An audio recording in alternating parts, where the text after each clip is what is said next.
Good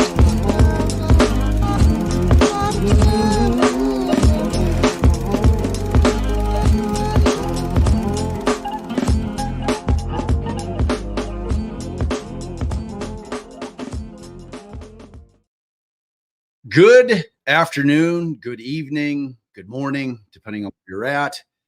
I am Bob Mata. This is Defense Diaries. Happy Friday, y'all, or Saturday, depending on where you're at.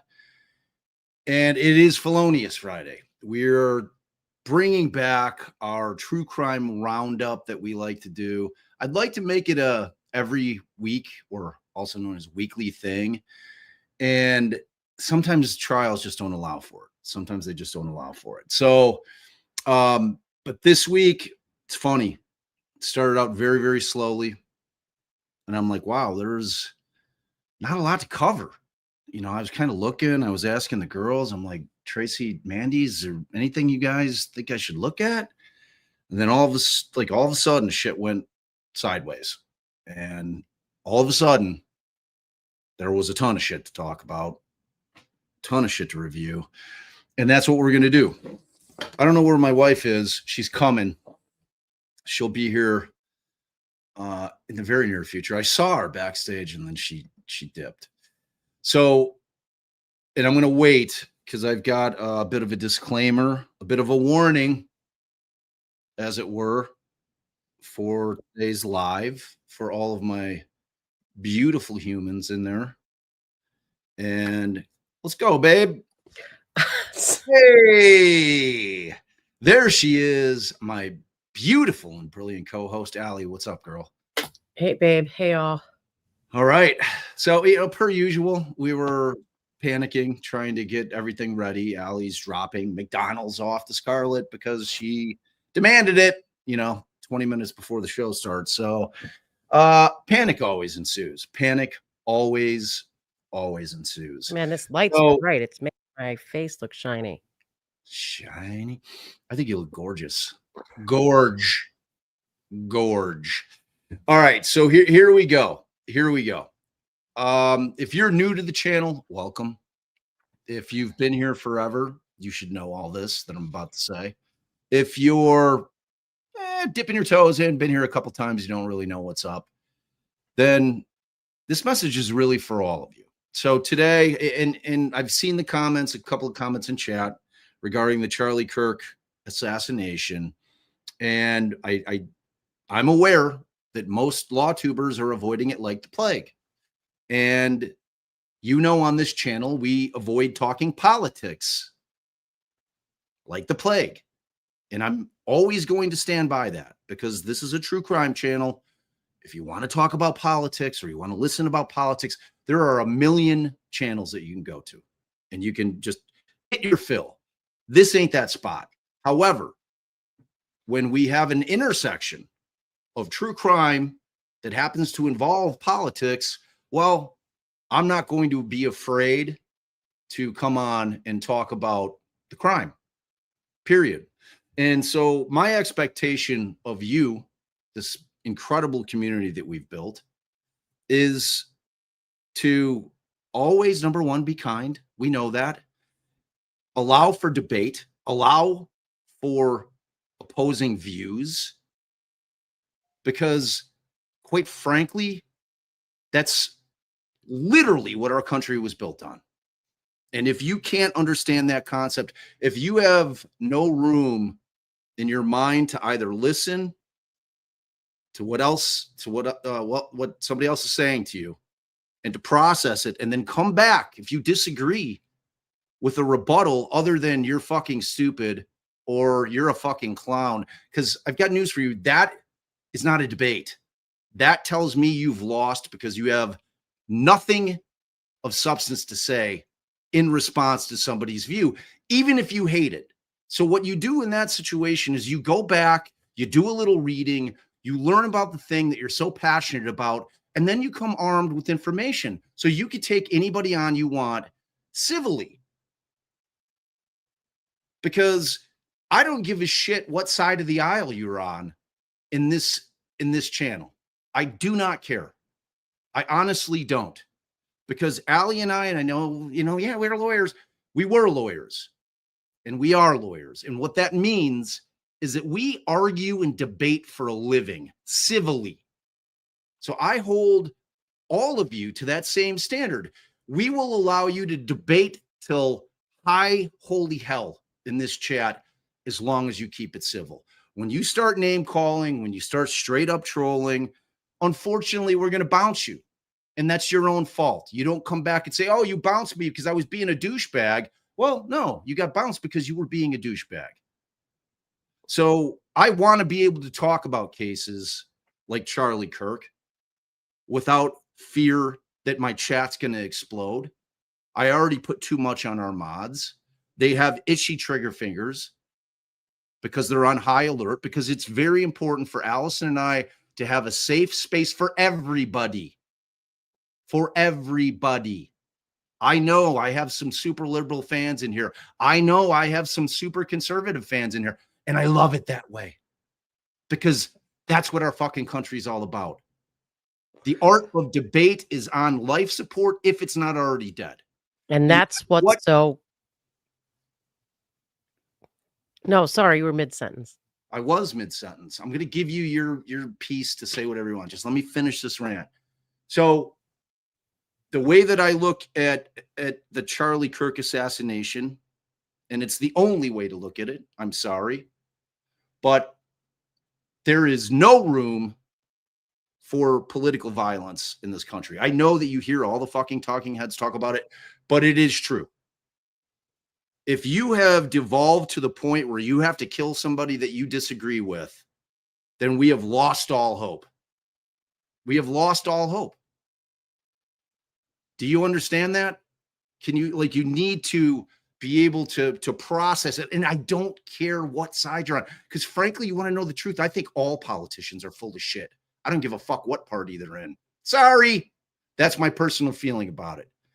I mean, when we get to specific issues, Allie and I are never, ever talking to you guys about that, because frankly, this isn't the platform for that.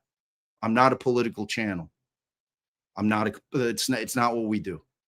So, but I'm going to tell you one thing, and I don't care if you hate Charlie Kirk or hated him with a passion because you disagreed with every single thing that the man said in terms of issues. There is one thing that you can never disagree with, that what he was doing, going around this country and encouraging people from the opposite side to come and debate him. I don't want to see his mic gain was higher. I don't care about any of that shit. He was up to the debate. It's what we've been doing on this channel for years, since we started it. We love the debate. The debate is everything. It is the bones and the spine of our country. If we lose the ability to civilly debate with one another about issues that we disagree on, we've lost everything. And love him or hate him, Charlie Kirk was man enough or human enough to go out, and he always gave people grace. He always gave people grace. He always let people say their piece, and he responded in kind with his own arguments. And you have to respect that. Whether you respect his feelings and his opinions on certain issues is a different thing. The concept of civility and debate is dying in this country. It's what is tearing our country apart. It's that simple. When we've lost the ability to be able to sit down at a table and discuss things that we have differing opinions, it's over. I'm just telling you that. So enough of my rant. Sorry, babe. What were you going to say? If you can remember. Nothing. I was just going to say. Okay. All righty then. Okay. So do you remember? Are you trying to figure out our graphics? Yeah. Okay. I think all I right. got it So now. This is what we got lined up. And I also want to give a trigger warning early on. We are not going to be showing, I'm sure you've all seen it if you've looked for it, we are not going to be showing the assassination video. I'm sure you guys have all set. You've seen it. When I saw it and I didn't know what was coming, it was fucking horrifying. It shocked me in the realest way that I can. And Allie and I have looked at crime scene photos ad nauseum, but seeing that in real time was absolutely stunning. And I couldn't even post it on X. Like, if you guys want to see it and you haven't seen it, it's out there. I'm not going to do it. But as far as another story that we're going to be covering today, later down in the show, we are going to show the video because this, the case of Iryna Zarutska, who was a Ukrainian girl who had come over. She was a refugee and who was brutally slain while she was on public transportation, like a transit, in North Carolina. And it's shocking. And it's like that was the case that I had asked Tracy what she wanted me to look at. And she's like, I'd like you to look at this one. So I was literally watching that video, which we are going to show. We have a trigger warning that we will put up before we go into that video, just to remind you. This is a particularly gruesome Felonious Friday. There is a lot of really disturbing shit that's gone on this week, like kind of beyond the normal pale of how disturbing true crime is.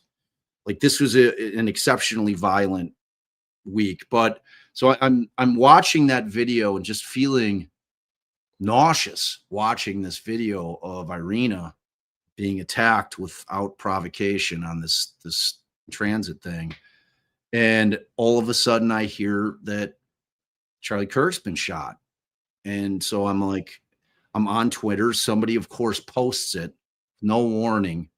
Then I'm sitting there just watching him talk, and somebody had asked him a question. He was responding, and all of a sudden I'm watching, this bullet rip through his throat and blood just pour. I wasn't prepared for it, and it really, really took me aback. I was stunned. It was so disturbing to see. Our 19-year-old daughter felt the same way. Well, I was talking to her about it after the fact, and she was like, wow, I've never seen anything like that ever. Because this isn't a fucking movie. This isn't a fucking TV show. This is an AI. This is real life.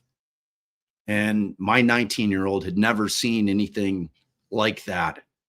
And yeah, she was really, really, she was rattled. And you know what she said that mattered to me is she thinks that type of imagery should be the norm because of the fact that people have gotten so out of touch with reality, so out of touch as to what is going on out in this world that we live in, because we're fucking looking at these things constantly like a bunch of zombies, that we've become desensitized, and people don't have a true understanding of what that kind of violence looks like and how horrifying it is. And for me, that's a situation. Whoa. Sorry. You're on the graphics, baby. I meant to get it ready. All right. So, and I happen to agree with her. And that was coming from a 19-year-old. Right. She's like, as hard as it was to watch, she thinks that people need to look at stuff like that, like you said, so they can really see what gun violence does to people. It's just murdering somebody that you disagree with.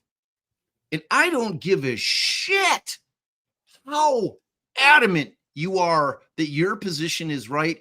You have no right.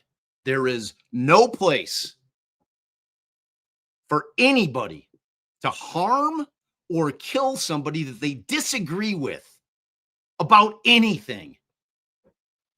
Flies against everything this country is. I mean, passionate debate is important to not only politics, but just to everything, and it's what we stand for. So, like you said, like it or don't like what's being said, he said it in a respectful way in a venue, letting other people get their sides out. And Always. I don't really watch that kind of stuff on YouTube, and he's like kind of, I've aged out of kind of that demo. But obviously when it happened, I then spent an awful lot of time watching him debate. I watched this Jubilee thing that Cameron turned me on to, Surrounded, where they'll put, one person against 20 of a different type that of was group. a different guy. No, wrong. I watched the one with Charlie Kirk. Oh, but the first one that different guy. Right. I went and watched another one. Right. And so it was Charlie Kirk, and there were 20, liberal folks or whatever, 25. And, they're in a circle around him in a chair, and they just sit there and they debate across the table. And it was really encouraging for me to see that. And the more I saw him, no one was ever able to trigger him in terms of like snapping. Yeah. I pride myself on being the same way. Like I obviously during my rants, I get worked up, but in terms of when I'm having a discourse with somebody else, I can keep it on the reel and keep it on an even plane the whole time, because once you start losing your shit, you lose all effectiveness in that debate. All right, so let's talk about what we have learned about. Wait, before you do that, I've got the intro. I want to tell everybody. So this is Felonious Friday. We're going to be covering, obviously, the Charlie Kirk assassination, the arrest of Tyler Robinson. We're going to dip our toes real quickly back into Austin Drummond, and Allie's got some updates in terms of what happened with some of the accessories after the fact. We're then going to shift into Iryna Zarutska, who, again, was down in Charlotte, North Carolina, Ukrainian refugee who is brutally slain on this transit. I can't tell. I keep seeing it's a bus. I couldn't tell if it's a bus or like an L or a train. Either way, it was public transportation, and it's horrifying. That we will have the video we're going to show you, so I want you to be prepared for it. Then we're going to move into this Dallas motel beheading case. Yes, you heard that right. A man named Yordanis Kobos Martinez beheaded a motel clerk with a machete, and was then kicking All the head. Are you telling them now? Or are you telling them when we? And then finally, Brian Walsh, who is standing accused of killing his beautiful wife, Anna Walsh, was stabbed. So we're going to get into that a little bit. So that's what you got on your plates today. So what do you got first, babe? So first is just what we are learning about the shooter, Tyler Robinson. And these are some photographs. Okay. All right. I hate to interrupt you. You can't assume everybody knows what we're talking about, and you're going right to a shooter. All right. So, do you have the script I sent you? Because you're not using it. So let's start in Utah, where conservative activist Charlie Kirk was killed while he was speaking at a Turning Point USA event at Utah Valley University. This happened on the 10th. This is considered to be a political assassination. There's really no other way to describe it. So there was a manhunt that went on for, what would you say, babe, 24 hours? No. Oh, here? Huh? Was that just yesterday? See, this is why we need to be able to get the PowerPoint, because like you're not engaged with me at all. All you're worried about is bringing these pictures up. We need somebody back. I didn't know it was yesterday. Volunteer out was in our it yesterday crowd. or was the day before? It was the 10th. Who is going to volunteer to come backstage for us during our shows and put our graphics up? Because I want to be able to show graphics so Allie and I can concentrate on what we're talking about. It's really tough for her to do that, and for me too. Wow. Okay. I'm about to end this live. Why? I don't know. I mean, you're not following the script, and you're putting up pictures when we're not ready for them. I'm not trying to like pants you. I'm just saying you're too early on the pictures. We didn't talk about the story. Does that make sense? All right. Sorry, I'm not picking on you, honey. Do you have the script up? We're supposed to be alternating. We're trying a new thing, y'all. So you're on the front end of our this is our newscast. Could you imagine actually watching a newscast if it was like this.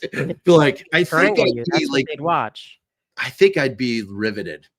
I'd be like, this is the realest, most fucked up shit I've ever seen.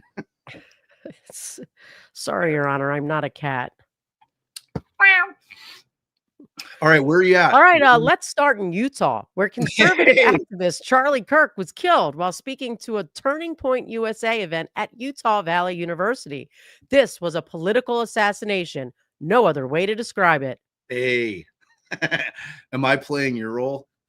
It says Allison. Yeah, okay. So the suspect is 22. Wait a minute. We're looking at two different things. Okay. You sent me one that starts with me saying, yes. And then you saying, okay. Bob. All right, wait, are we turning this into a podcast? What? No, dude, we're gonna go. We're way beyond that now. I was saying he could edit and we could do the rest correctly. I mean, it's up to you. All right, I'm gonna start over because I'm really good at that. Let's start with Utah, where conservative activist Charlie Kirk was killed while speaking at a Turning Point USA event at Utah Valley University. This was a political assassination. No other way to describe it. Okay, so here's the only issue. You didn't put the picture of Charlie Kirk up. So when I was telling you that I wanted to do this so we kind of look professional. Well, what I have is a picture of him as a child booted. So I don't have that. That's not Charlie Kirk, dude. Of Charlie Kirk. I didn't get any pictures of Charlie Kirk. You didn't get any pictures of the man who was assassinated. Wow. I thought we were focusing on the shooter. Honey. They know, the people know what he looks like. Do they? Do you guys know what Charlie Kirk looks like? All right. We're going to start again. You think it's painful, Whip It Lover. Oh, Whip It Lover. I see. You said it's painful? Yeah. Well, like, what are you going to do? We all have stories. It is what it is. All right. So, all right. Get ready with your next graphic, honey, or the first one. You did better on some of the other ones. I always told you victim and perp, right? For other stories. We'll see. We'll see what you get. It's exciting. You get what you get. I'm really excited. Okay, so the suspect. So there was a short manhunt. I'd say it went, through the 11th, overnight on the 11th, waking up this morning, I find out that they've gotten their guy. There was a lot of speculation last night on the interwebs. People were throwing people's names, like, the shit the internet does, throwing innocent people's names out there. 4chan had figured it out. Well, no, they didn't. And they were throwing people's names out there, photographs of the people. I'm sending it to I sent it to our group with Tracy, Allison, and Mandy. I'm like, oh, here's what they're throwing out. Like, they've got this guy as the dude based on a fucking grainy picture that the feds put out. So that Sky, whatever the guy's name was not the guy. Let's be clear about that. The guy's name is Tyler Robinson. He was not a student at Utah Valley University. Authorities say, and I think that if you've seen any of the footage, it appears to be very accurate, that he was positioned on a rooftop about 200 yards from the venue.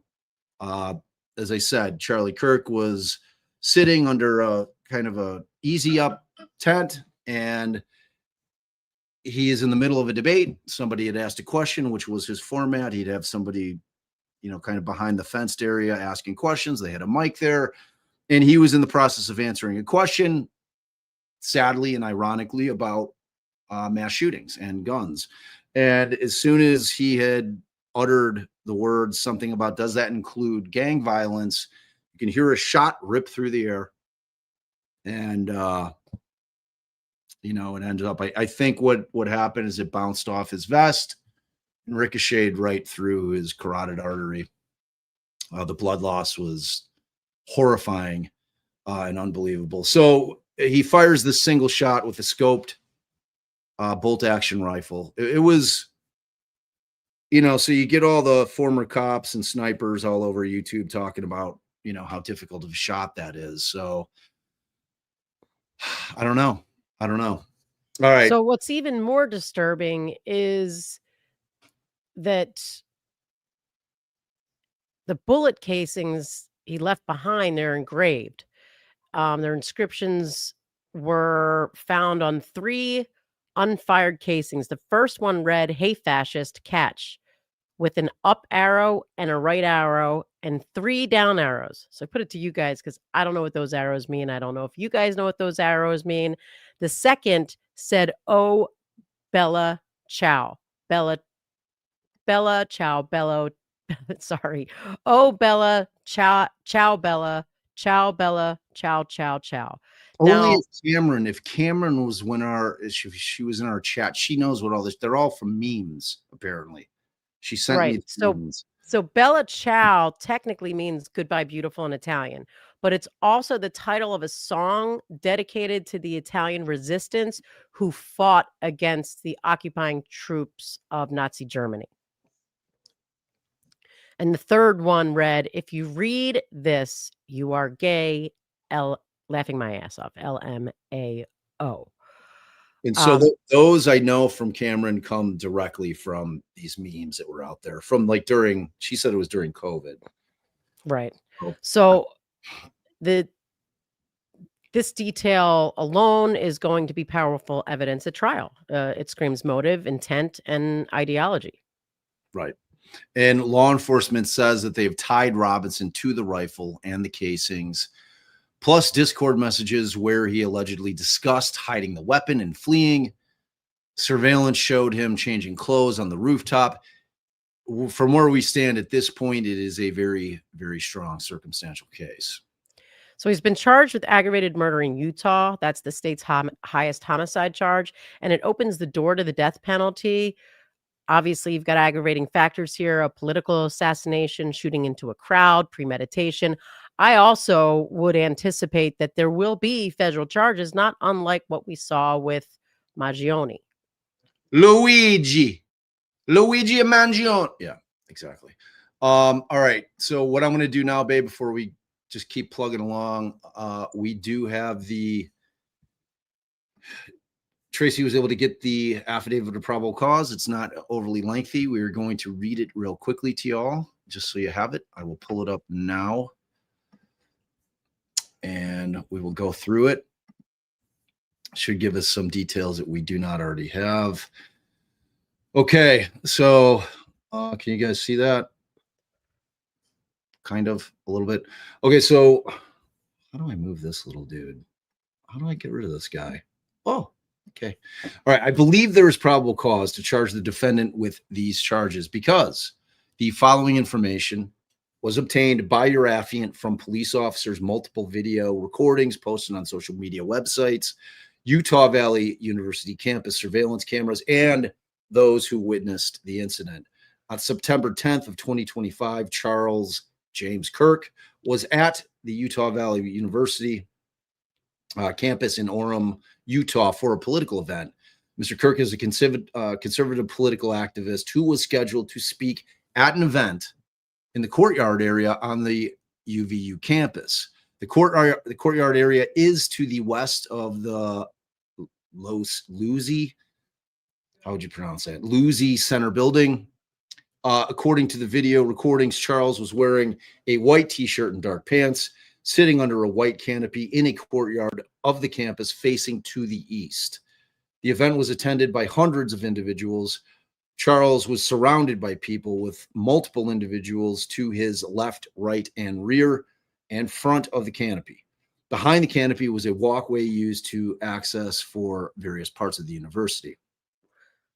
Charles was holding a microphone and speaking to a crowd. While speaking into the microphone, a lone gunshot was heard at approximately 12:23 hours, and Charles appeared to have been hit in the neck. Blood was seen coming out of the left side of his neck as he fell over to his left. Charles was transported to the Timpanogos Regional Hospital in Orem.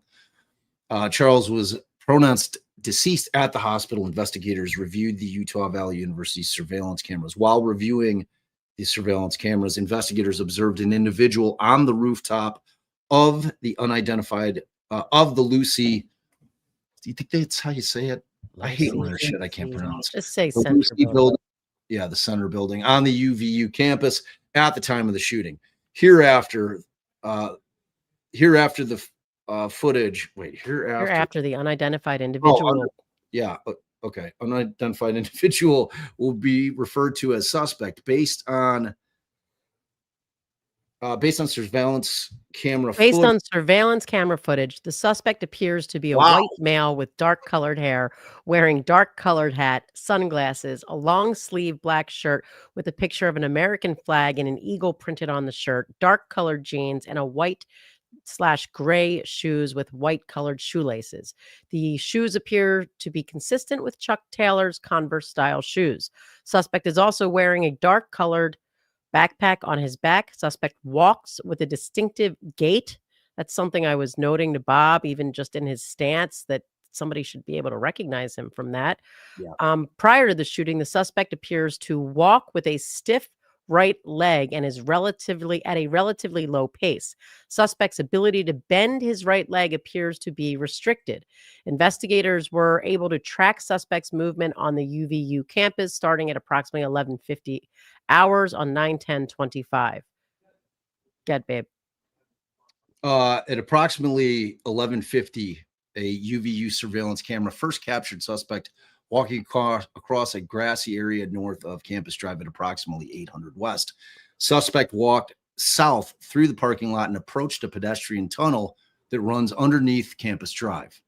Before entering the tunnel, suspect paused at the top of the stairs and pulled out what appeared to be a cell phone from his right pocket using his right hand at approximately 11:53 hours. Suspect eventually put what appeared to be a cell phone back in his right pants pocket using his right hand. Surveillance captured suspect making his way toward the Lucy Center at approximately 12:02 hours. Suspect was recorded walking on the north side of the Lucy Center building, walking with the same gait as observed earlier. Suspect entered the Lucy Center building through a set of doors on the southeast corner of the. Hold on,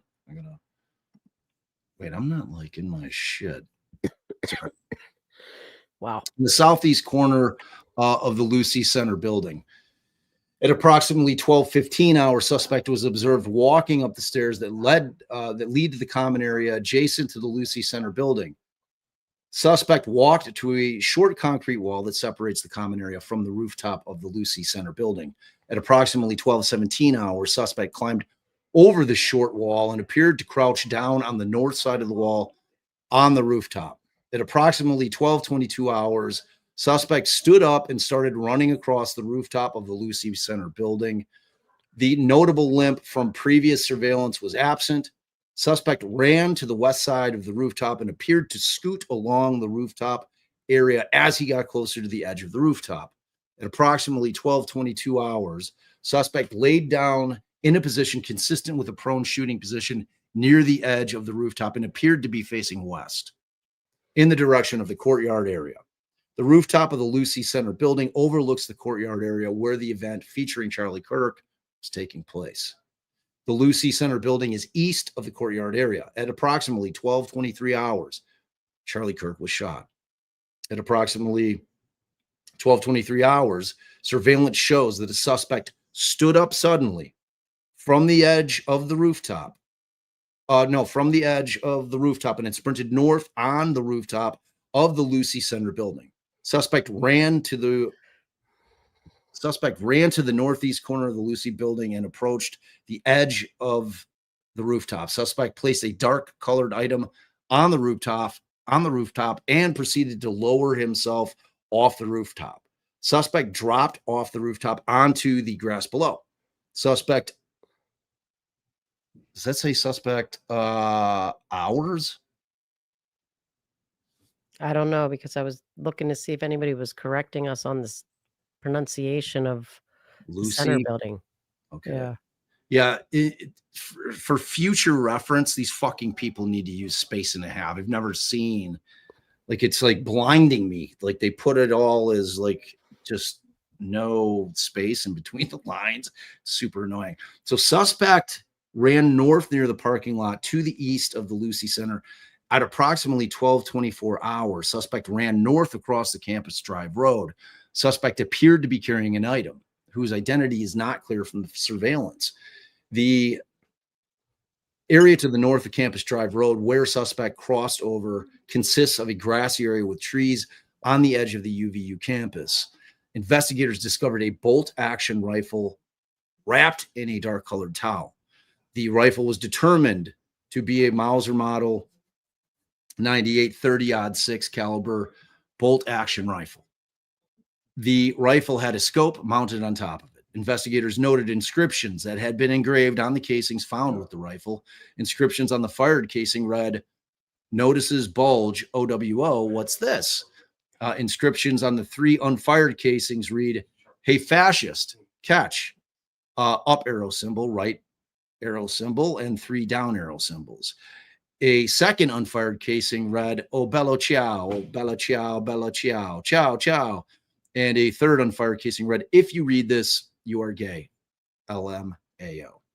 Investigators also discovered a shoe impression on the northeast corner rooftop edge of the Lucy Center building. This shoe impression was located in the vicinity where the suspect climbed down from the rooftop. The shoe impression was located in the vicinity. Oh, sorry. The shoe impression is consistent with the shoe sole characteristics of a Converse Chuck Taylor shoe. On the evening of September 11th, 2025, a family member of Tyler Robinson reached out to a family friend who contacted the Washington County Sheriff's Office with information that Robinson had confessed to them or implied that he had committed the incident. And from what we're hearing, that family member was in fact his father. Correct. Committed the incident. Wow. This information was relayed to the Utah County Sheriff's Office and scene investigators at UVU. This information was also conveyed to the FBI. Investigators reviewed additional video footage from the UVU surveillance and identified Robinson arriving on UVU campus in a gray Dodge Challenger at approximately 8:29 on September 10th of 2025, and that's obviously 8:29 a.m. In which he observed on video in which he is observed on video in a plain maroon T-shirt, a light-colored shorts, a black hat with a white logo, and light-colored shoes.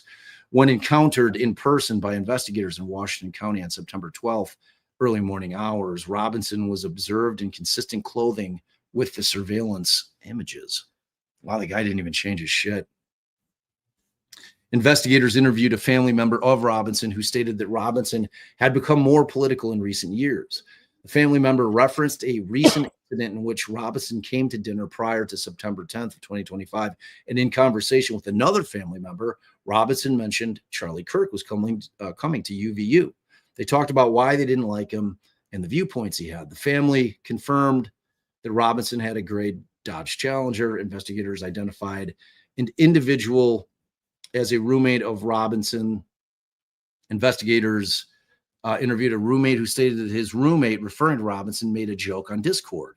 Investigators asked if he would show them the message on Discord. He opened it up, showed several messages to the investigators, and allowed investigators to take photos of the screen as each message was shown by Robinson's roommate. These photos consisted of various messages, including content of messages between the phone contact named Tyler with an emoji icon and Robinson's roommate's device. The content of these messages included messages affiliated with the contact Tyler, stating a need to retrieve a rifle from a drop point, leaving the rifle in a bush, messages related to visually watching the area where a rifle was left, and a message referring to having left the rifle wrapped in a towel. The messages also refer to engraving bullets and a mention of the scope and the rifle being unique. Messages from the contact Tyler also mentioned that he had changed outfits. Based on the evidence detailed in this statement, I believe that there is probable cause that Tyler Robinson committed the crimes of aggravated murder by shooting Charlie Kirk, a circumstance that put many around him at grave risk of death, felony discharge of a firearm, and obstruction of justice for moving and hiding the rifle believed to be used in the shooting. By submitting this affidavit, I declare under criminal penalty of the state of Utah that the foregoing is true and correct. All right, so there's that. So what we do know, like I said a moment ago, is that um, his father is the one that called, and we also know that Tyler, he did some college. He was in the top 1% of his on the ACTs. So he's educated, and we've got some images that come from a recently deleted Facebook account of his mother. So this is Tyler Robinson, and these are images again from his mother's Facebook account. So that's him as a child shooting guns, and I don't know, it's like some kind of missile thing. Whoops, why is it doing this? Sorry, guys. I'm trying. I see why.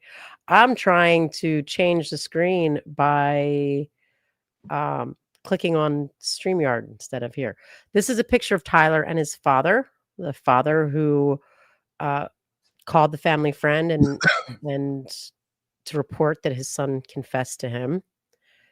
This is more pictures of Tyler and the childhood with some weapons. Here's a picture of his mother. This is a post of his mother having fun in Salt Lake City this weekend. We came up here where Uncle Michael works, and, you know, and I can't see that. So these are some pictures of Tyler, you know, as a child. Another post of his mother, happy 16th birthday to my Austin.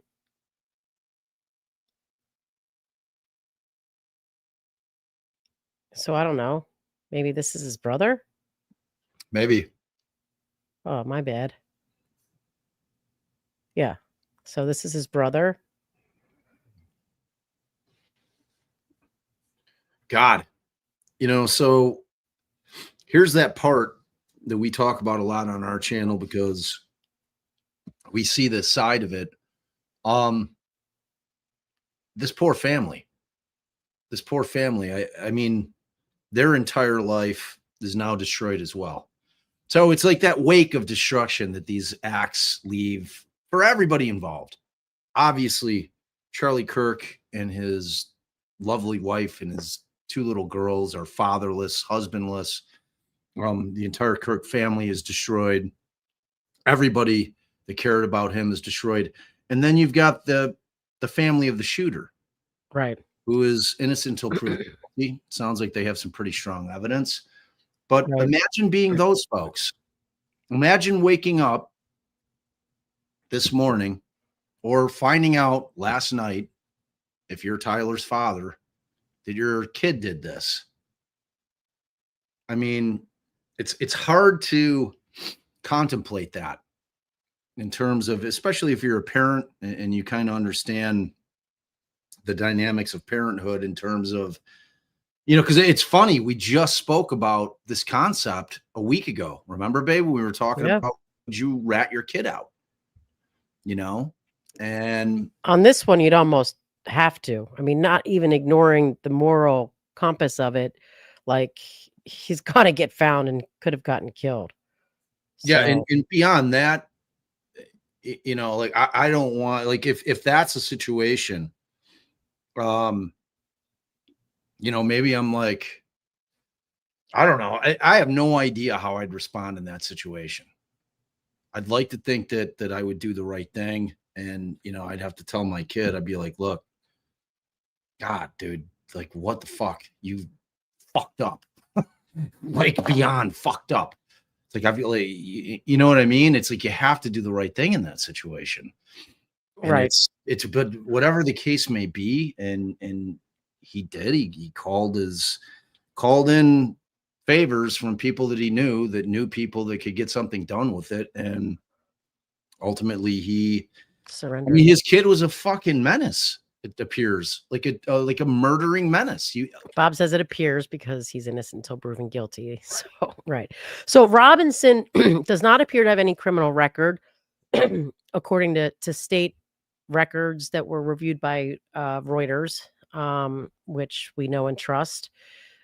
He was a registered voter, but was not affiliated with a political party.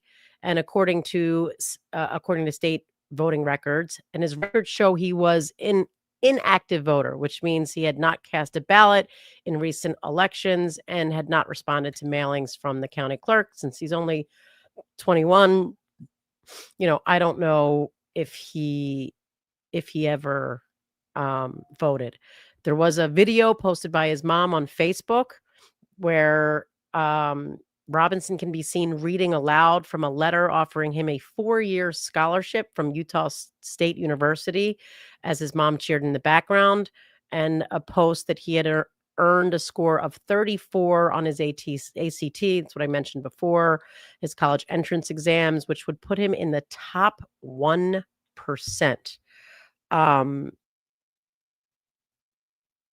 At the time of his arrest, he was living in his family's home in Washington County, in the southwest corner of Utah near the Nevada border. He has 2 younger brothers, according to his parents' Facebook post. His mother is a social worker at a nonprofit health company, and I couldn't find anything on the father's occupation. So this picture that's up here is from his mother's Facebook. Happy Halloween. So weird not trick-or-treating with the boys this year. Off they go. And he's wearing a Trump costume.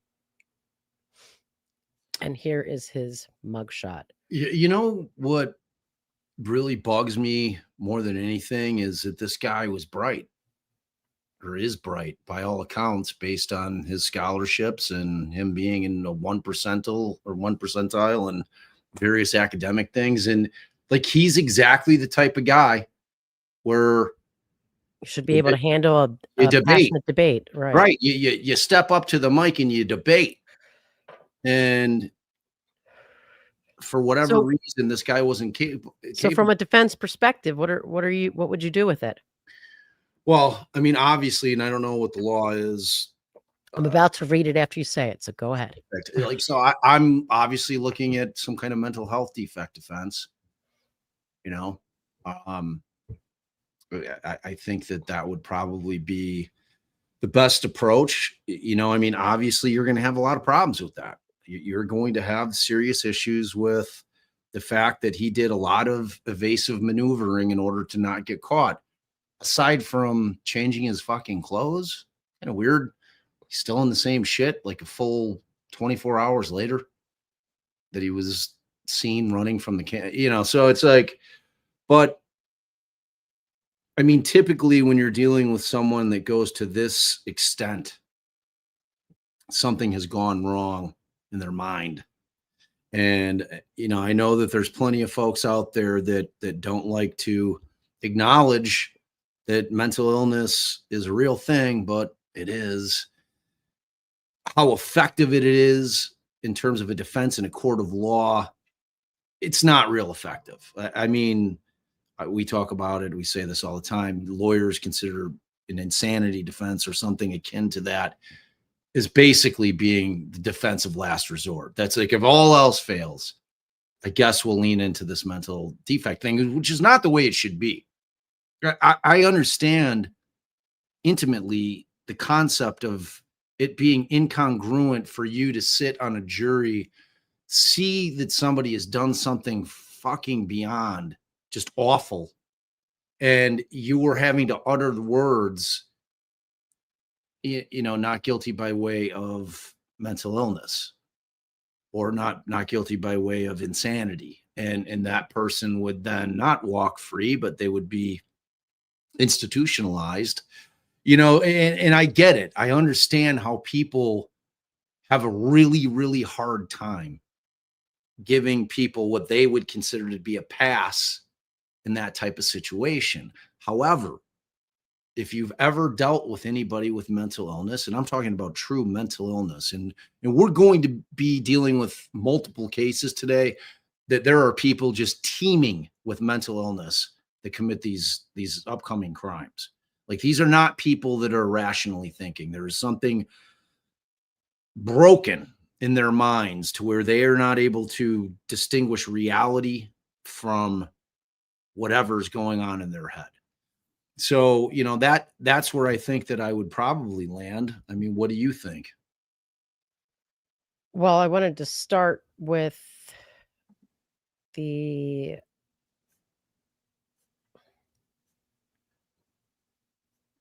Yes, he did have a vest on.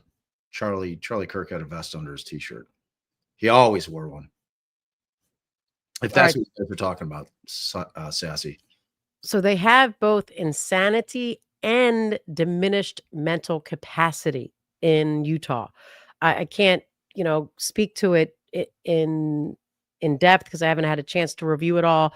But that's not typical that you've got both diminished capacity and insanity. And it looks like their insanity is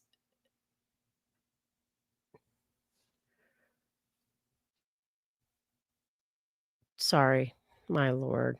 I just lost it.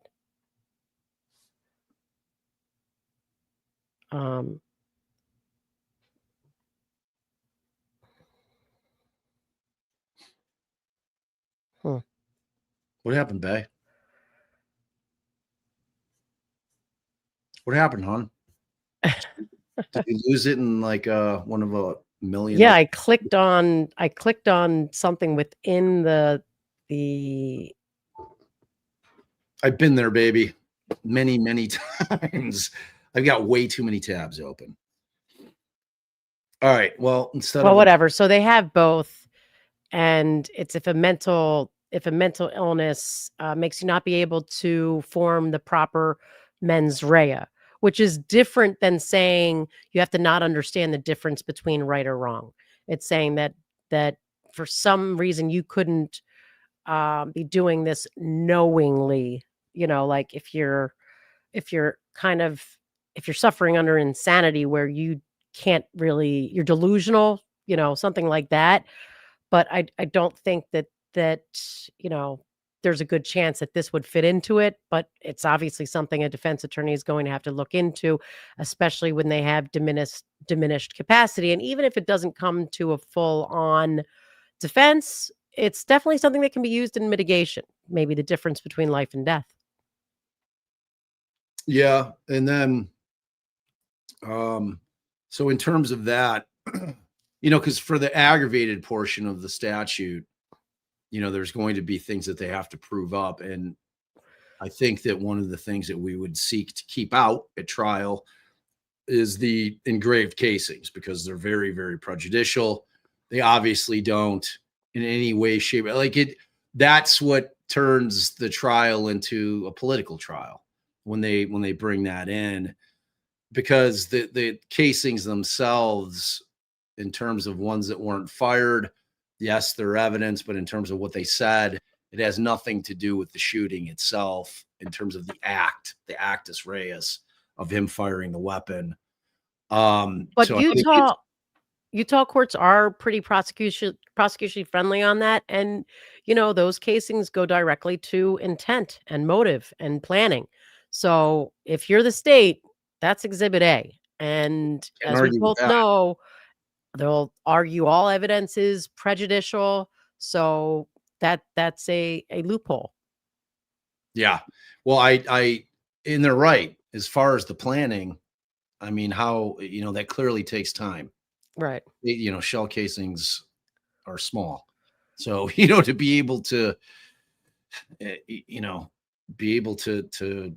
put that much in terms of engraved writing on casings probably had to take a lot of time, and, required him going out and actually buying shit to do the engraving and sitting there with like a microscope or like some kind of, not maybe necessarily a microscope, but like, what do they call those things? I don't know. Yeah. Hold it. Magnifying glass, under a magnifying glass. Holy shit, dude. Like when you get older, the memory really, like, just remembering words is sometimes very difficult. I'm starting to get worried, babe. So yeah, it's going to be an interesting case in terms of how they're going to handle it. I would be shocked if it's not a mental defect or if he doesn't just plead out. I mean, to me, this thing is ripe for him pleading out. I think that it came out that they are absolutely going to be seeking the death penalty in this. And I was tweeting this morning and I was talking about the charges. And what did you tell me? He's like, you need to add this because this is going to happen next, which is. And we talked about it, that we would expect to see federal charges coming next, like we saw in Magione. Yes, Luigi. So, yeah, it's a tragic case. It really is. And, I fear that it sets us back 50 years. I mean, we've had eras of political assassinations, especially in the 60s, with the Kennedys, the brothers, and, Martin Luther King and Edgar Mever. Like, it's just it's been a part of our history. And it's sad because what it tells us as a society is that we are no longer capable of being able to converse with one another and debate things civilly to come to a conclusion. And frankly, we just have to hope this doesn't become a flashpoint for, violence in America, that people, yeah, I mean, if you're not able to give people the grace and listen to somebody else's opinion, I mean, I don't know. Or not listen.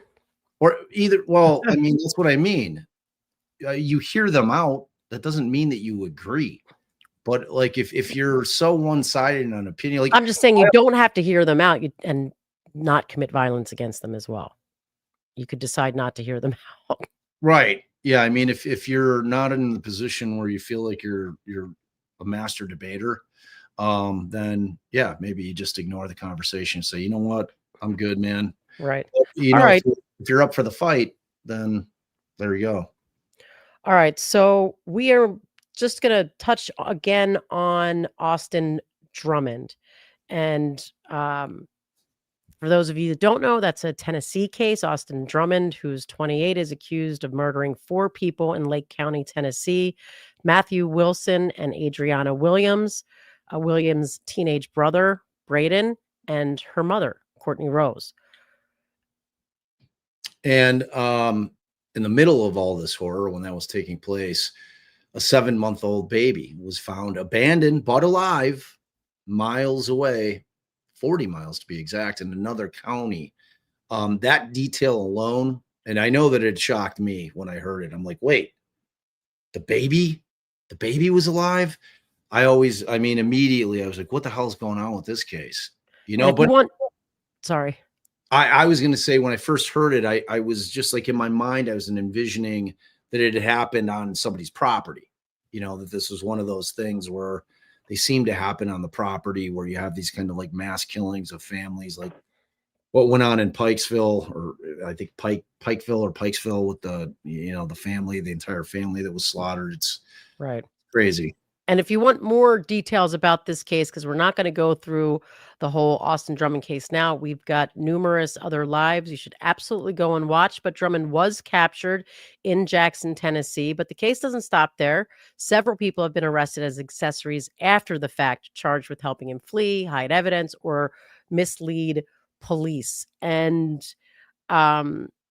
so yesterday we did a live on this, and we let people know that the clerk had told me that the charges against this individual, Tanaka Brown, who was charged with 2 counts of accessory after the fact, were being dismissed. And they were dismissed yesterday. But they were, I got a little bit worried, because I'm like, wait a minute, what's happening here? Because I didn't see any charges in the neighboring county of Madison, which every other one of the defendants' charges in Lake County or co-defendants were dismissed, and then they were charged in Madison County. I found it in Dyer County. So he has been charged in Dyer County, and that was as of September 8th. This is here from, Dyer County. And his charges are tampering with evidence and accessory after the fact. So that's the update on the Drummond case. And if you want to find out more about that case, watch our other lives. Now, let's move to Charlotte, North Carolina. And this one's just heartbreaking. Iryna Zarutska, just 23 years old, fled Ukraine after the Russian invasion, hoping for safety in the U.S. Sadly, instead, what she got was murdered on a city light rail train. And prosecutors say that DeCarlos Brown, age 34, pulled out a knife and stabbed her in the neck, completely unprovoked. And like I said, we are going to show this video. You can see that that's an accurate description of what happened.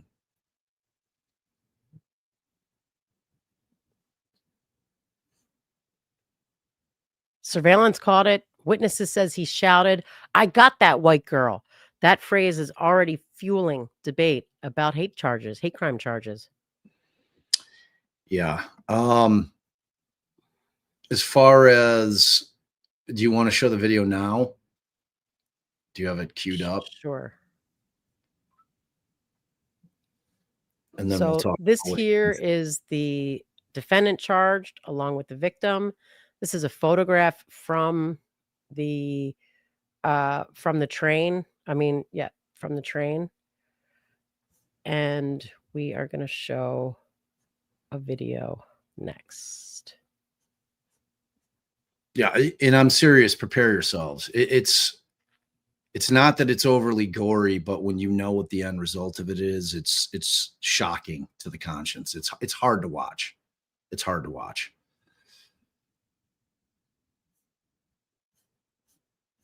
Yeah, I found that entire day to be really hard to watch. And this happened back late August, but I just became privy to it from Tracy, and I was digging into it, and it was pretty upsetting. Pretty upsetting.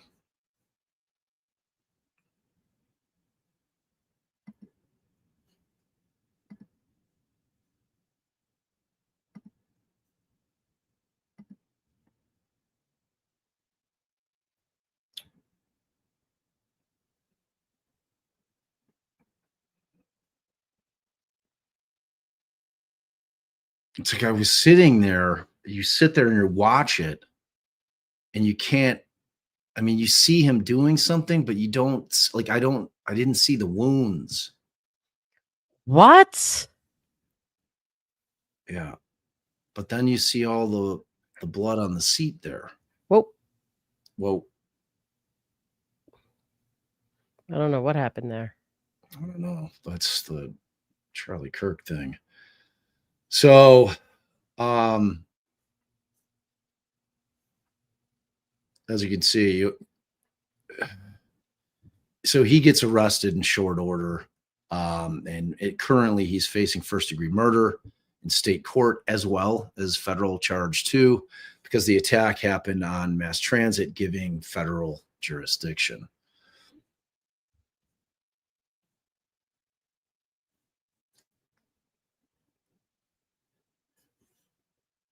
Legally, this raises questions about bail reform. I mean, Brown had a really long record: robbery, breaking and entering, larceny, and had been released earlier by a judge calling unqualified. So Ruska's boyfriend has publicly blasted that decision. Yeah, and I mean, some of the things that I've seen in terms of the information coming out about this case is that his sister, and we're talking about the offender, his sister has said that he is diagnosed paranoid schizophrenic. And this is definitely a case where competency and insanity are on the table. Yeah, because she claims that he had said something to her, and I was trying to find this call because I think it's out there, that he had said that she was somehow reading his mind, and that he freaked out, so he was obviously sitting there And if he's been diagnosed by a medical professional, that's like previous to this. But what I've also read is that the judge was privy to this fact, that this was something that would have been brought up in one of his other cases. And the judge made the decision maybe not to place him into a facility for more evaluation to make sure he's not a threat to public safety, which clearly he was. That's what could have been done in conjunction with bail. I mean, bail reform is important, so we don't just leave people with no money who are innocent until proven guilty in detention pretrial. But they have to look at the other record, and especially if there's a mental health consideration, they've got to try and get that person the help that they need. It's ridiculous. It's ridiculous. If that's the case, this could have been prevented not by just holding him, on not giving him bail, but by, like you're saying, getting him mental health treatment, send him inpatient, get a full evaluation, do something. Right. Because now you've got someone slaughtered in the prime of their life who came here as a refugee for safety, for protection. And you've got a guy who probably is not legally culpable because of his mental health. And I'm just saying it's possibly not legally culpable because of his mental health. And it's just a damn shame. It's a shame. Yeah. And I mean, clearly when you watch the video, you can see that there's no self-defense claim here. So obviously, yeah. And he's unprovoked. That's what makes it so shocking. It was shocking. Right. Like there was no turning around. There was no discussion between them. She was quietly sitting there in the chair in front of him, minding her own business. And this guy just out of nowhere stands up and does that. So, I mean, for the defense side of it, you'd obviously be challenging his competency right off the bat. And then you're getting evaluated for, insanity defense. Yeah, or defect. So, right. Because he did it right in front of a bunch of people. Those are all the types of things that do go to your inability to know the difference between right and wrong, your inability to control yourself. Like it's not like this is someone who hid in the shadows and slaughtered someone and then ran, that he's doing this in front of a whole train full of people out in the open. And just like walking around after it happens as if nothing occurred, which is another thing that a lot of people have voiced their opinions on, which is that not one fucking person on that train did a thing. It was hard to tell what was happening. It happened so fast. Even watching it, I thought he was going to come back and do the murdering part. I thought he just pulled her hair. Yeah. Oh, it's that was horrifying to watch. She just sitting there, and then she just like I thought she was still sitting there fine, just like, oh, what did this, like had a headache. I'd like to think that if I was sitting on that train and I saw, you would have done something. Yeah, I like to think that I would have. If I would have seen her approach, like anything, any kind of movement towards her, I would have like gotten up and tackled him. Like I'd like to think that I would do that. I'm not one to just sit there and not do shit. No, but it does look like it happened so fast that it might not have been. Like she's rolling out of the chair onto the floor, and people are still not doing anything. There's another view of it it looks to be from towards the front of the car of the train to where, I mean, people are just fucking standing there, not doing anything. It's man, I get like in that situation, it's hard to know what you do. But in terms of like, I have never let somebody that I've seen that I thought needed help, whether it be mechanical, somebody who's struggling, like changing it, whatever the case may be, somebody who's fallen down, you've seen me do it. I always I'll run up. I'm the first person to run up if somebody's fallen at a party, and I'm lifting up. It's like, it's just one of those things that instinctually I'm willing to do because I think it's the right thing to do. So, yeah. And then we've got an equally bizarre case out in Dallas where this man, a hotel manager, was beheaded. Wow. So we've got one of the more shocking cases that we've seen in a while. And that's saying something because there are a lot of shocking cases. So the gentleman you're looking at is Chandra Nagamahalia, and he was, I'm sure I'm butchering his last name, and apologies for that, was murdered by a gentleman named Yordanis Kobos Martinez, age 37. And the victim was 50. Yeah, in what police describe as a beheading. The affidavit, which I don't think we got a hold of that yet, did we? I don't think so. The affidavit says that Kobos Martinez used a machete, severed the victim's head, and even kicked it into the parking lot. It's almost medieval brutality. And I want to, at this point, show some, obviously we're not showing video of this. Don't worry, everybody, but just some newscasts about. Did you show the guy? Oh. Show the guy.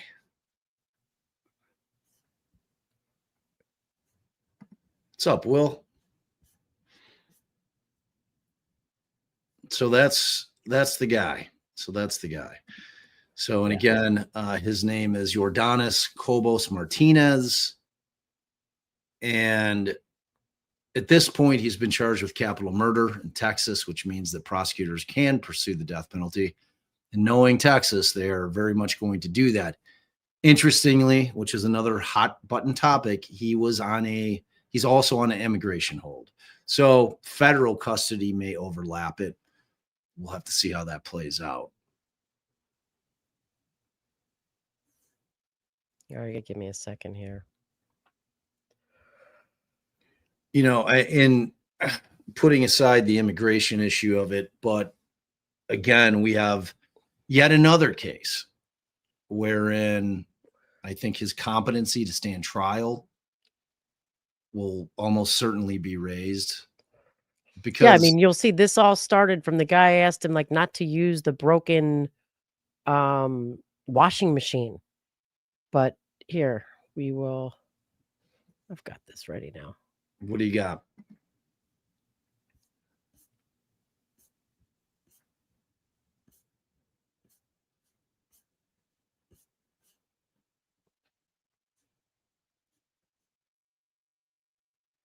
Gruesome discovery in East Dallas, and we do want to warn you that the details are disturbing.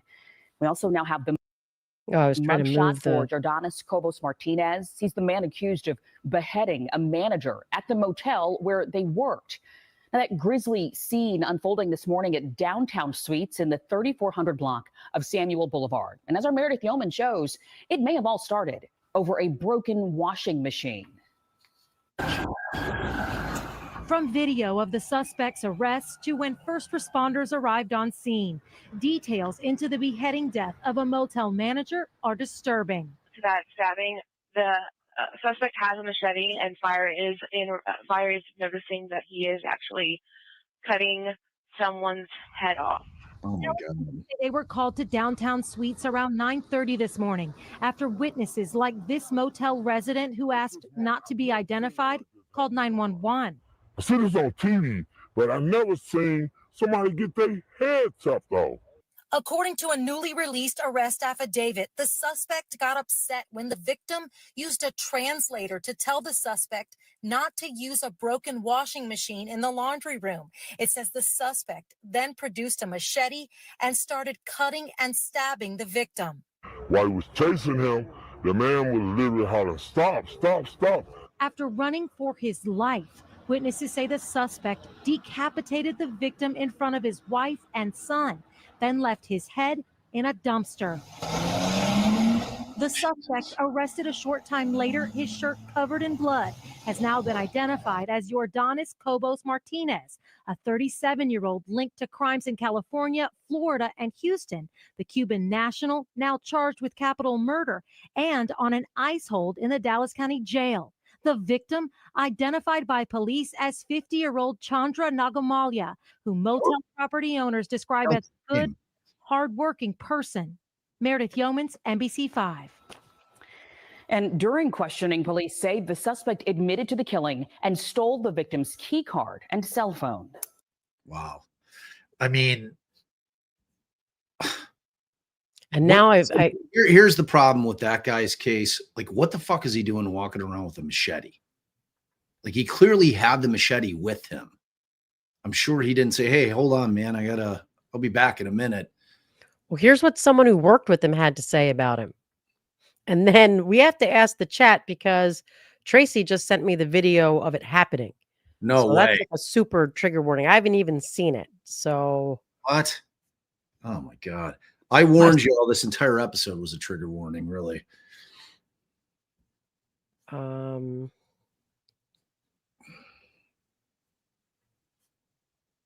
can you believe that someone's been that close to you after what happened today? I couldn't believe it. I'm still at a loss for words.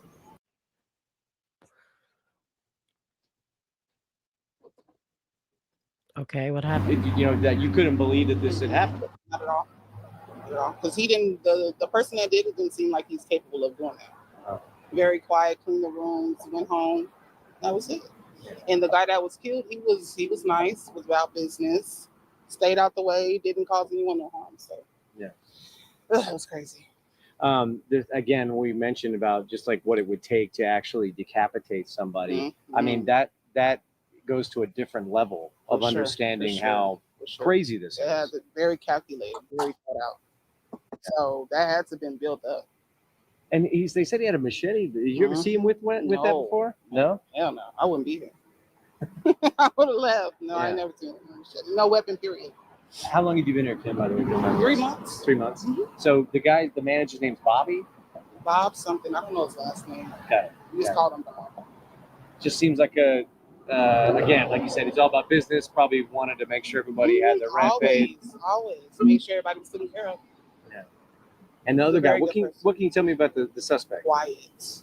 Yeah. Quiet, clean, and that was it. I never even really heard him talk. I know he spoke Spanish. Uh-huh. That was it. But he would clean rooms. Mm-hmm. So Smile, he's been in your room. Yeah. He's cleaned all of our rooms. And can you believe that someone's been that close to you after what happened today? I couldn't believe it. I'm still at a loss for words. Nothing was off, you guys. Nothing. That's why I said it's unexpected. Yeah. You wouldn't expect that to happen.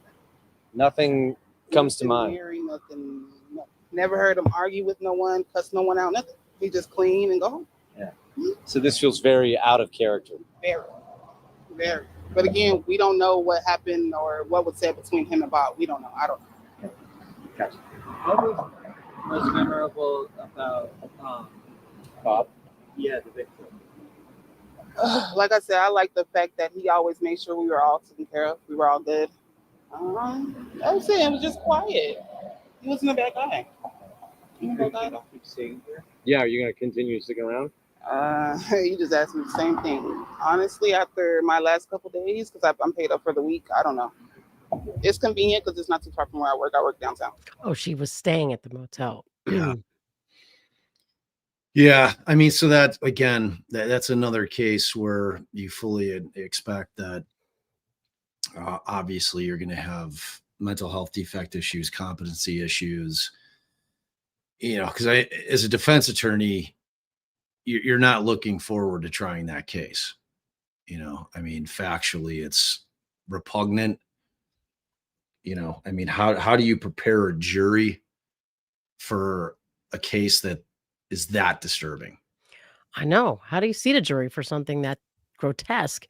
Jurors will be horrified before they witness before the first witness testifies. Defense attorneys will probably move for a change of venue, but I'm not sure that that'll help, and argue that the evidence is too prejudicial, like this video that Tracy sent us. Have we decided whether we want to show that? We're not showing it. Okay. Showing it. Like, that's not our thing. Like, I hate that gratuitous type of shit. So, you know, I mean, like I said, competency, I think, is probably the first step. And we've explained it on other occasions, but competency is different than whether or not you're employing mental defect defense. So competency is basically where you are saying that your client, that our client is incapable of assisting in his own defense and doesn't have an understanding of the proceedings. And, you know, we send them in to get evaluated as to whether or not they're competent. And talk about something that's often a rubber stamp sometimes they just say, all right, you know what a judge does, you know what a jury does, you understand that this is a trial, and that's it. And the aspect of being able to assist in your own defense falls through the cracks. We see it every time we have raised it. It must be so serious for them to agree that the person can't assist in their own defense. We've even had a case where our client was hearing voices in his head, would not communicate with us, couldn't talk about anything else about his treatment in prison and these voices, and they would not find that he was incompetent to go to trial. And he you know, it happens all the time. It is a serious problem. And don't get it wrong. It's not like someone's incompetent and then they never get tried. No, they get time. They fix them. They fix them. Right. Yeah, we fix it. You know, and it's kind of like the concept that people, when you're watching as a trial observer, people have this expectation that if you've got mental illness, that you have to be like Taylor Shabusiness, who is clearly fucking unhinged and exhibits it every opportunity she gets. Taylor Shabusiness? Oh yeah, she's the one that kept attacking her attorneys, and she's the one who cut off. I don't remember. I just that she's business.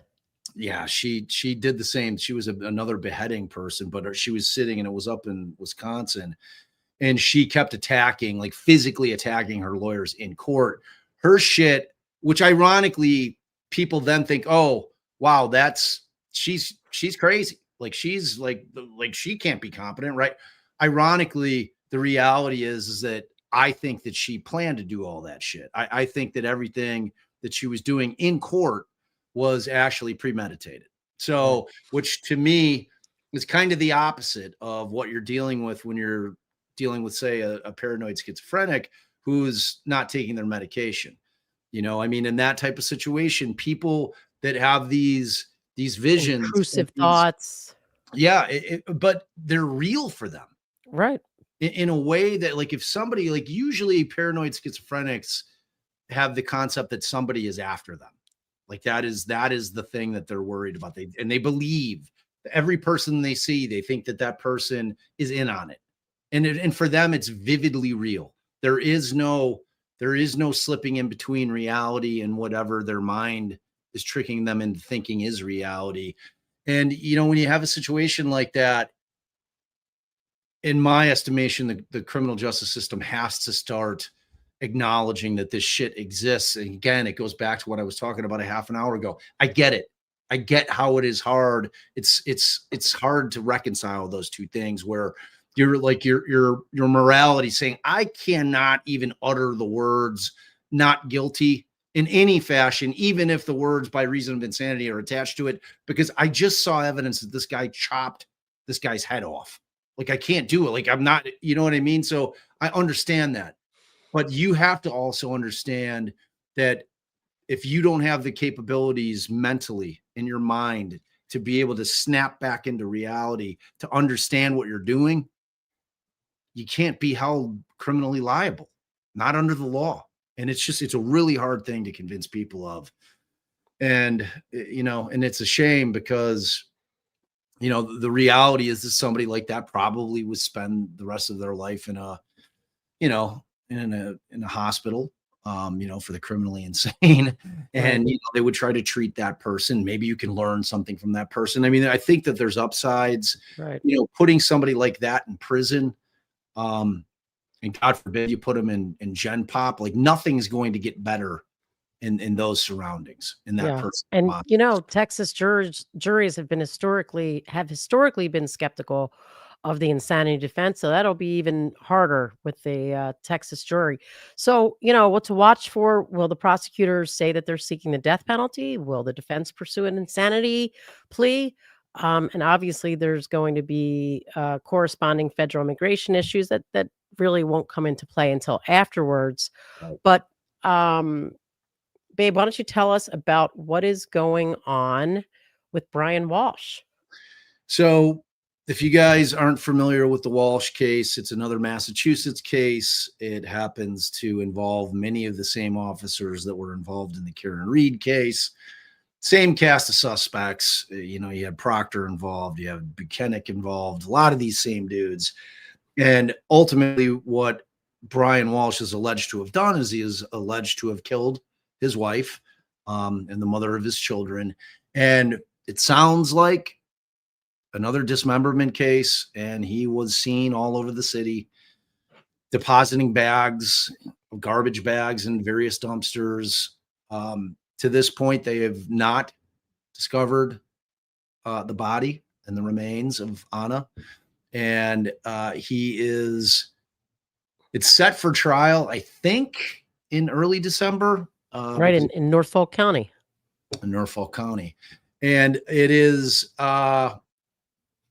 it's a crazy case. Like when you read his Google searches, and again, we've done a live on this. If you're not familiar with it, we highly recommend you go back, you watch our live on it. We go through all of his incredibly disturbing Google searches that he was doing leading in to the homicide. That's where it's like, okay, everyone is innocent until proven guilty, but this leans guilty. Yeah, this leans heavy guilty, you know. So I mean, which you're allowed to do. You still have to wait to see the evidence, but what they're reporting to have, pretty damning. Ultimately, while everything was going on this week, Brian Walsh was stabbed in jail by another inmate, reportedly with a makeshift weapon, you know, prison shank. His injuries, and I'm sure some of you will be disappointed, were not life-threatening. You're right. He was treated at Beth Israel and then returned to custody. So yeah, not life-threatening. Now, from the legal perspective, it does raise questions. Jails do have a duty of care. Was the security? I mean, anytime I hear about this shit going on, we know how they toss cells. We know how, you know, they're always looking for contraband. Was the security in the jail lax? Could Walsh have a civil claim? And does this affect his ability to prepare for trial? I mean, I guess the defense could try to rely on that to get potential delay to buy some time, you know, arguments about unsafe conditions. But I mean, if he's already back in custody, I don't know how far they're going to get from that. Yeah, I mean, I don't even think they admitted him. So it sounds like he got some stitches and, like, you know, they patted him on the butt and said, you're good. So, you know, from the prosecution side of it, they'll push forward. They want to get this thing to trial. The stabbing doesn't change the mountain of evidence that they have against him and on his disappearance. And the Google searches, the blood evidence, the surveillance, you know, the fact that he's, you know, put the seat down. He had the seat down in the, you know, in the Volvo, and one of the cops noticed it. And then the next thing, there was a tarp back there. And then the next day, the seat's up, the tarp's gone. There's all kinds of shit. There's a lot of really powerful circumstantial evidence against him.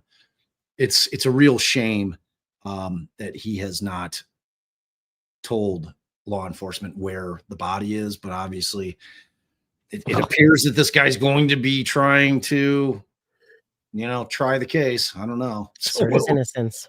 Yeah, we'll see what happens. We'll see what happens. So, I mean, look, when we look at all 5 cases today, you know, what stands out is how often we're talking about system failures. Exactly. I mean, got bail decisions, jail safety, mental health interventions, even political radicalization.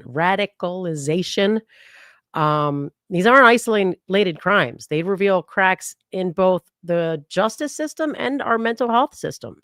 No question. And for us as defense attorneys, I mean, the constitutional questions are constant. They are unrelenting. We always are looking at the constitutional questions that are raised in every single case. And that's your fair trial, your due process, your presumption of innocence, even for those who we despise most.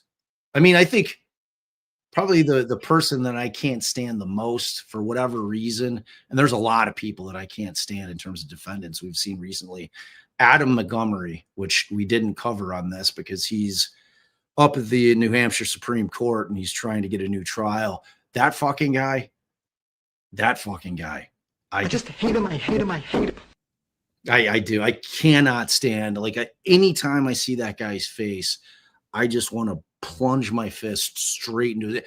And it stems from the fact, because I know what he was doing to Harmony, his daughter, like punching your adorable little daughter in the face. Like, it's just, that guy is so fucking twisted Like that's a guy that like I don't know that I would have been able to defend that guy because I wouldn't have been able to stand being in the same room with them without physically attacking him.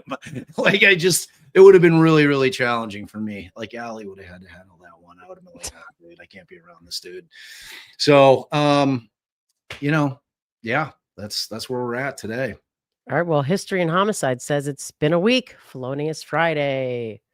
It has been a week. And member for 6 months. Thanks for your continued support. Sophia, please check out Kelsey Fitzsimmons case. I got an email on it. I'm assuming that was Sophia. That was you. It's interesting. I think, and correct me if I'm wrong, Kelsey is the one who stands accused of shooting her mother and I think stepfather. Is that the case? Is that the right case? And then apparently she was on TikTok after the fact, upset, crying. And there's a lot of weirdness with that case. And like, I guess if I'm thinking of the right person, Kelsey's little sister was in the house when this went down. So it sounds like a pretty interesting case. So we will definitely look into that for sure. And Letter Rose by Better Rose says, just wondering if you guys will be covering the Kelsey Fitzsimmons case. The audio of the hearing with Brad or Bradle just came out. You have to hear what the judge just did. We've got another Bev. Oh, and really? Ashley Oaks says, I really feel like Bob and Allie would be outraged going over the Kelsey Fitzsimmons case out of Massachusetts. Okay, so everybody's saying I'm talking about the wrong case. So I don't know which one somebody sent me an email about that girl. So we will definitely look into Kelsey. We will look into it when we get off. All right. Decline says, love you, Bob and Allie. We appreciate all you do for us. Thank you very much. Dawn Burke says, this case is about free speech. And obviously she's talking about Charlie Kirk. No matter what side you are on. That is gospel. He was the embodiment of free speech. And it's everything from the legal perspective. Everyone's always saying that you've got to protect your freedom of speech, no matter how much you disagree with it. So it's you've got to be able to speak for someone's rights.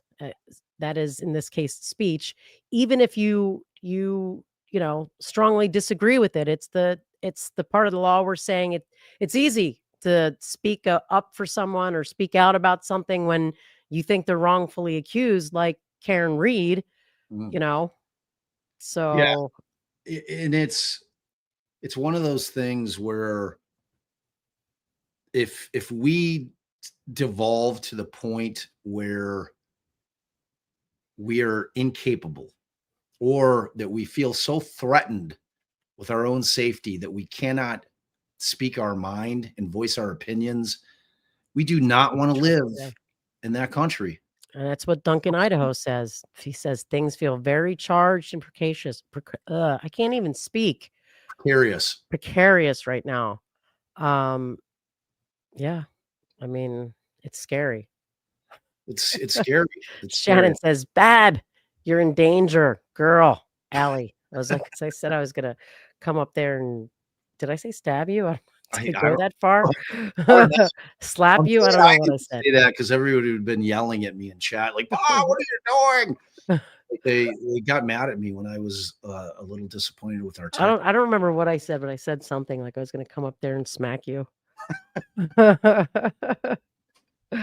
History and Homicide gifted 1 Defense Diary membership. Thank you. Before we let you guys chat, I've got some gifts that I can give out, and I'm going to do that. I've gifted memberships. We love a million times over when people gift memberships because it helps grow our community.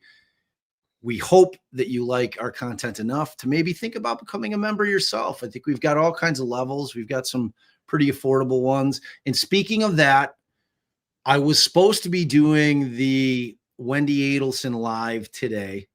What I think we're going to end up doing, because we have promised, I think 2 weekends in a row, to do a members only live. I am going to do the Wendy Adelson, do they have enough to convict her, live this weekend, probably tomorrow evening, for members only. We'll then convert it for those of you Don't that forget tomorrow we have we've got a tournament this weekend. I know. Well, the volleyball's early, and then she's got practice, and then we're pretty much free all night. But so yeah, sorry, Mandy. Mandy's calling me out on that. Yeah, I mean, we have made promises, but that is going to be the game plan. So we're going to do it as a members only. For those of you that are not in that budget, that's not in your budget. We will be converting it after the members only to where everybody can watch it. But as far as for that particular episode, we're going to start doing that where we do some special things for our members so they know how much that we love them. Not that we don't love all of you, but we love all of you. Right. A little extra love. And TJ says, thank you for rational discourse, Bob and Allie. What we sorely need in this society. Appreciate your civil and objective analysis of the situation. Thank you. Yeah, I mean, we all have a voice. We're all allowed our opinions. We should be feeling in a place where we're comfortable about speaking about what we feel and what we think. And, people are going to disagree with you. I'm sure people disagree with me all the time, and that is their absolute right. And I don't think any less of anybody if they disagree with me about whether it's a case, whether it's a political issue, whatever the case may be. That is not what I judge people on the character that they exhibit on a daily basis. And I look at other factors. Are they a good person? Are they a family person? Do they take care of their kids? Do they treat their spouse or their loved one nicely and properly? And, those are the things that I judge people on. I don't judge people on what their opinion is on anything, because I might judge you. No, I'm just kidding. Yeah. It depends on the opinion. I might, judge you off air. Just kidding. Yeah. All right, Palmyra. Before we jet, let me give out these gifts. I got to give out these gifties. Nope, I'm going to do it right now. You lost a bunch of people. We did? Oh, well, it's their loss. So there we go. I'm giving out some 5 DD podcast memberships. So welcome. Palmyra Media became a YouTube member. What is... that is a big, giant family hug for you, Palmyra. And gifted 10 Defense Diary memberships. So much. We really appreciate that so much. All right. Unidentified co-conspirator says, what's the difference between being radicalized and having a mental illness? And I have to say, sometimes the two are indiscernible. Yeah. And our final announcement, which I'm incredibly excited about, is on Monday, the 15th, 3 p.m. Central Standard Time, Amanda Knox. If you don't know anything about Amanda Knox case, take the weekend, maybe go to Hulu. She's got a show that's scripted that's on Hulu right now. Amanda Knox is joining us. I'm in the process of listening to her new book, Free, which it chronicles her entire nightmare that took place in Italy when she was accused of murdering one of her roommates while she was over there as a junior studying abroad. And that nightmare that went on for her for the next 8 years is unbelievable. So the one and only Amanda Knox is joining us. We are so incredibly excited to have her. And we hope, I'm going to get that live set up. Please spread the word. We'd like to have a big crowd in there for it. And it's going to be a great live. And if you know how we do our lives, you try to ask questions that other people don't ask. So I'm going to try to get into some of it. Now, I highly recommend, if you have Audible, get her book, her new book. It's called Free. And she happens to be the one who is reading. So she is reading she's not even narrating. She's reading the book, and it's in her voice. It's her story. It's really, really amazing. So I'm really excited about that. And hopefully you guys will all be here. So when that thing hits, make sure you hit your notifications. It's that little bell, and there's a drop-down menu. And if you say, notify me of all lives, then when these come on, you will be notified, whether on your phone. And then you'll see our faces. And then you'll see our faces. Palmyra Media, and thanks again, says, we have clear views of Charlie walking up to stage and is clearly not wearing a vest at this time. His chest is clearly seen. That Yeah. has been substantiated. What is that all about? I don't know. I have seen from, I thought I saw an interview with one of his security detail guys saying that Charlie never goes anywhere without a vest or some kind of protective gear on. So, I mean, I think one of the purposes is he's probably got enough money to get one where it's not as completely obvious. He's saying that you can see his chest. I don't know. We'll have to look into that. I don't know. Well, here was my thing with it when I was watching it. I don't see from where he was shot how the bullet goes in the trajectory that it went to hit his carotid artery. Like that did not appear to me to be a straight shot. I was wondering the same thing, Mandy. So Mandy says bulletproof vests absorb, they don't ricochet. That would be counterproductive. I thought the same thing. And then Bob thought maybe somehow because of the angle that it wasn't like a direct straight to the chest, that's how it ricocheted. But I was like, I thought it was like they went into, I thought the same thing. So I don't know. I thought there was reports that he was wearing a bulletproof vest, wasn't there? There were definitely reports that he was wearing so I don't think that we need to guess. I think that once we start getting more of the facts of the case, and obviously as more and more comes out, we're going to learn about trajectories and whether or not he was wearing a vest definitively one way or another. I just thought that angle in terms of where it entered his neck seems strange for what would be a straight on shot. So I don't know, because it looked to me like it came upward, but you know, I'm watching it from somebody's cell phone video, so I'm certainly not going to die on the hill whether or not he was wearing a vest. I don't know. So we'll stand by and we'll keep an eye out. Even if he was, sadly, it didn't help him. GA Hello Kitty says, my husband is from Germany and his family is absolutely dumbfounded by the violence we tolerate and brush off. I can't believe how desensitized we are. Yeah, it's shocking. And I'm going to end on this note that the day that Charlie Kirk was shot, the fact that no one's talking about there was yet another school shooting that very day. I think it was the school was called Evergreen in Denver, Colorado, outside of Denver. And like no one even talked about it. Like the fact that it's becoming the norm should scare the shit. I think he was 16, right? It's like it's just another example of. Marissa says, right. Sorry, you said it was another example of, and I didn't. I mean, just we're a world gone mad. You know, yeah. I mean, it's a world gone gun mad. Control doesn't mean no guns. We just need. I mean, other countries have no guns, but the problem is that it's a state by state thing. Like you can go, like in Illinois, they have pretty strict FOIA. You got to get a license to have a gun. If you don't want to have a license to go get a gun and you want to own it illegally in Illinois and you want to procure it, you just drive across the border to Iowa and go into a fucking store and you buy the gun. And then you drive back.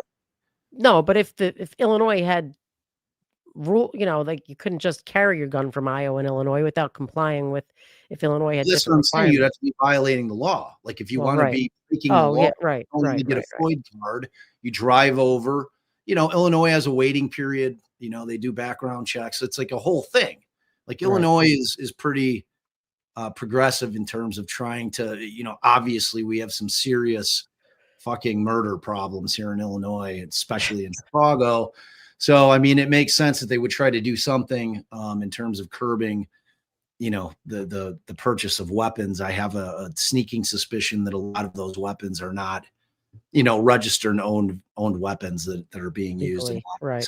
So Marissa J says, and you'll have to answer this, babe, I'm assuming you guys know about Fox Hollow serial Red Rummer in Indy with the similarities to Gacy. I just watched the documentary. Very interesting. Yeah. I think I watched that when it came out, maybe like late last year, right, Marissa? I think it is. There were a lot of similarities. That one dude they kept putting on and interviewing, like so much seemed like the guy with the creepy smile and like the weird, would laugh about the weird shit, and he was always seeming like he had done it, but like never admitted it. You know which guy I'm sure you know which guy I'm talking about. Yeah, that was fucked up. That was super fucked So up. Stephanie says he is the prime age for male schizophrenia to start showing its ugly head. Who was out of these was young? Because I thought it was early 20s that Who? male schizophrenia starts to show I its think they're rear its talking ugly head. about. I think they're talking about Tyler Robinson. I don't know, 416 were we? I don't think we were still talking about Tyler at that point. Wait, did they put a timestamp on it? Well, that's it was at 4:04. It was 4 o'clock. I don't think we were still talking about Tyler. I think we might have been after all our kerfuckling with the graphics and shit. Might have been. I don't know. I don't know. Our Tennessee Life, $20 super. Thank you so much, Our Tennessee Life. We adore you. We are so appreciative. Kay Schmidt gifted 5 Defense Diary podcast memberships. Family Thank hugs. you. Oh, appreciate that so much, Kay Schmidt.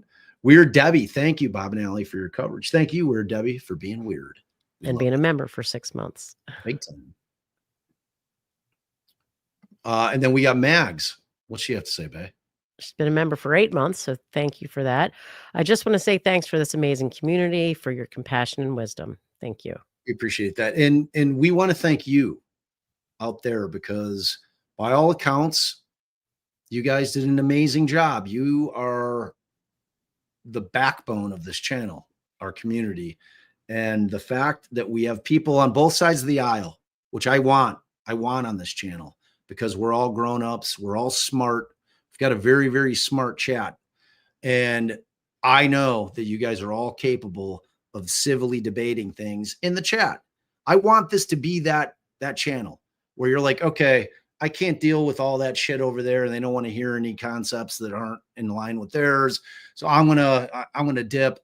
I want to be a place where people are allowed to speak without fear of what they're saying or being judged on what their opinions are, and to be up to the challenge of engaging in a debate if you so choose to do that. If you don't, you don't have to. But I want everybody to know that you can do it. So I'm very proud of all of you today because I believe me, Allie and I aren't stupid. We're obviously very keen on the fact that, you know, these issues are politically charged, and it's very upsetting to a lot of people for a lot of different reasons. And, you know, when you're on opposite sides of an issue, it can get heated. We get that. We understand it. We appreciate that fact. However, when you're able to discuss it rationally, you're doing what we need you to do overall in society, because it's really easy to be an asshole on the internet. It's a lot harder hiding to behind do. your keyboard can be a real asshole. Scales of Injustice says there's a case in Dublin. Is that Georgia? Yeah. Benjamin Whitaker accused of murdering his wife. The jury hung on Monday. Retrial starts early 2026. Not a lot of eyes on it. Interesting. Yeah, we'll have to look into that. Yeah, we'll Thank you, DSN, for your super sticker. Mama G, also a member for 2 months. I can't remember if I highlighted this already, but Fitzsimmons' case is unbelievable. Please cover it. And Show Your Teeth gifted 5 memberships. Love it. Thank you so much. Aw, family hugs. And so did you.